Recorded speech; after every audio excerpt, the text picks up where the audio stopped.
Hi friends, நேற்று காலையில் FM கேட்டுகிட்டே லஞ்ச் ஒர்க்கு சுறுசுறுப்பாக செய்ய ஸ்டார்ட் பண்ணியாச்சு. நைட்டே சுண்டல் ஊற போட்டு வச்சிருந்தேன். எப்படி சுண்டல் வச்சு சிம்பிளாக ஒரு கிரேவி ரெடி பண்ணுறதுன்னு பார்க்கலாம். அதுக்கு ஒரு மிக்ஸி ஜாரில் ஒரு தக்காளி, ஒரு பச்சை மிளகா, ஒரு சின்ன துண்டு இஞ்சி, 4 பல் பூண்டு, 1/4 டீஸ்பூன் அளவுக்கு மிளகு, 1/2 டீஸ்பூன் அளவுக்கு சீரகம், சோம்பு சேர்த்து அரைச்சி எடுத்துக்கலாம்.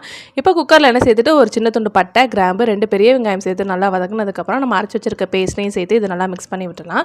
இப்போ மசாலாஸ்லாம் சேர்த்துக்கலாம். 1 ஸ்பூன் அளவுக்கு மிளகாய்த்தூள், 1.5 ஸ்பூன் அளவுக்கு மல்லித்தூள், கொஞ்சமாக கரம் மசாலா, கொஞ்சமாக மஞ்சள் தூள் சேர்த்து மிக்ஸ் பண்ணிவிட்டு நம்ம எடுத்து வச்சிருக்க சென்னாவையும் சேர்த்து நல்லா கலந்து விட்டு தேவையான அளவு உப்பு சேர்த்துக்கலாம்.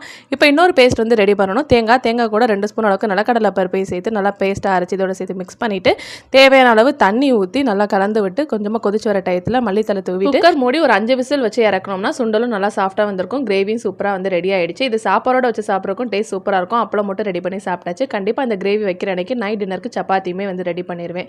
ரெண்டுக்கும் வச்சு சாப்பிட்றதுக்கு ஒரு சூப்பரான காம்போவாக இருக்கும். கண்டிப்பாக ட்ரை பண்ணி பாருங்கள். இந்த வீடியோ பிடிச்சிருந்தா ஒரு லைக் பண்ணுங்கள். நாளைக்கு வீடியோவில் பார்க்கலாம்.